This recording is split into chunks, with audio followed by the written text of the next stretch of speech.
রাজনৈতিক যে স্লোগান, সেই স্লোগানে আমরা দেখেছি ক্যাম্পাসগুলোতে অশ্লীল শব্দের ব্যবহার দেখেছি। এবং এই গণতান্ত্রিক যে অগ্রযাত্রা 26-এর নির্বাচন, তারপরেও আমরা লক্ষ্য করেছি সেই জায়গা আসলে রাজনৈতিক দায় আসলে কতটা দেখছেন, এবং যে রাজনৈতিক সংস্কৃতি সেখানে অপসংস্কৃতি বা অবক্ষয় দিকে যাচ্ছে কিনা।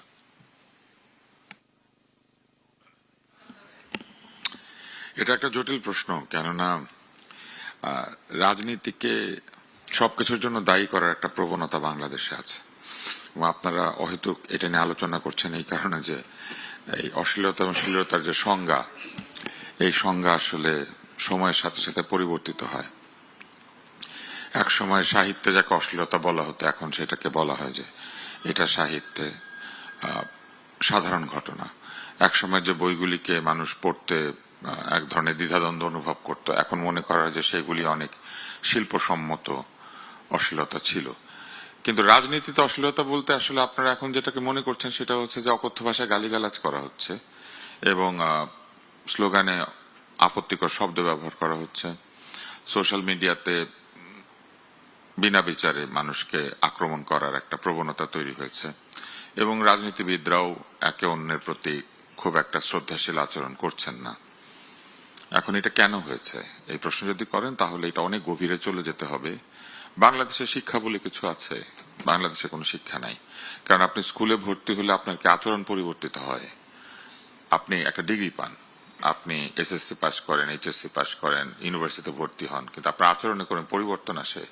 আগে আমরা দেখতাম যে আমাদের শিক্ষক মন্ডলী যেহেতু শিক্ষক হয়েছেন, সেজন্য তারা ভিন্ন আচরণ করতেন। এখন শিক্ষকেরা ছাত্রদের সঙ্গে মিলে একই মিছিলে বসে একই ধরনের অশ্লীল কথার মধ্যে রওনা দিয়েছেন, এবং এই অশ্লীল কথাবার্তা বলা ছাত্রছাত্রীদের মাথায় হাত দিয়ে, ঘাড়ে হাত দিয়ে তারা চলাচল করছেন।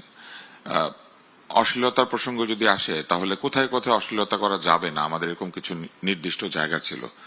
আমরা কিছু কিছু জায়গাকে মনে করতাম যে সেইখানে আচরণ ভিন্ন হতে হয়। তার মধ্যে একটা হচ্ছে বিদ্যাপীঠ।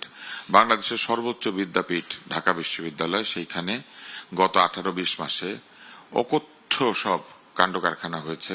মানুষজনের ছবি ঝুলানো হয়েছে, জুতা পিটা করা হয়েছে, কুৎসিত ভাষায় গালিগালাজ করা হয়েছে, প্রকাশ্যে নারীদেরকে অবমাননা করা হয়েছে, নারীদেরকে একটা নারী কমিশন রিপোর্টের পরে তাদেরকে বাণিজ্যিক যৌনকর্মীর যে একটি অশ্লীল ভাষা রয়েছে, সেই ভাষায় তাদেরকে সম্বোধন করা হয়েছে। এবং এই কাজগুলি যখন করা হয়েছে, তখন আপনারা রাজনীতিবিদদেরকে দায়ী করতে পারবেন না, কেননা ক্ষমতায় তো কোনো রাজনীতিবিদ ছিলেন না। ওই সময় আইন শৃঙ্খলা রক্ষা করা থেকে শুরু করে সবকিছু করেছিলেন কারা? যারা নিজেদেরকে সুশীল সমাজ বলে দাবি করেন। তারা মনে করেন যে তারা সুশীল, তারা উচ্চশিক্ষিত, তারা পিএইচডি, তারা ডক্টরেট, তারা নোবেল বিজয়ী। কিন্তু তারই বয়সী আরেকজন লোককে যখন ছবি ঝুলিয়ে জুতাপিটা করা হচ্ছে, উনি একবার না করেছেন? উনি একটাবার এসে বলেছিলেন যে তোমরা তরুণ, তোমরা আচরণে পৃথিবীর মানুষের কাছে গ্রহণযোগ্য হও? উনি এসে বলেছেন তোমাদেরকে নেওয়ার জন্য পৃথিবী বসে আছে, দরখাস্ত করছে, তোমরা সব বিদেশ চলে যাবে, কাজ করবে, উদ্যোক্তা হবে, টাকা কামাবে, পয়সা কামাবে, এগুলি বলেছেন। ভালো মানুষ হতে একটাবার বলেছেন যে এই বিপ্লবের মধ্যে দিয়ে, এত আত্মত্যাগের মধ্যে দিয়ে তোমাদের বন্ধুরা যারা আত্মত্যাগ করলো, রাস্তা রক্তে ভিজে গেল, সেই রাস্তাকে পবিত্র জ্ঞান করো, সেই রাস্তার মধ্যে অশ্লীল কাণ্ড কারখানা করো না, অন্যায় কথাবার্তা বলো না, বাজে গালিগালাজ করো না। যাকে তোমরা গালি দিতে সে চলে গিয়েছে, এখন তোমরা নিজেদের মধ্যে একটা সম্মানের সংস্কৃতি তৈরি করো। উনি সেটা করেন নাই, এবং করেন নাই বলে তিনি নিজে এখন অসম্মানের শিকার হবেন ভবিষ্যতে। তারা প্রত্যেকে এই ধরনের অসম্মানজনক শব্দগুলি তাদের কাছে ঘুরে ফিরে আসবে। এটার জন্য আপনি রাজনীতিবিদদেরকে দায়ী করতে পারবেন?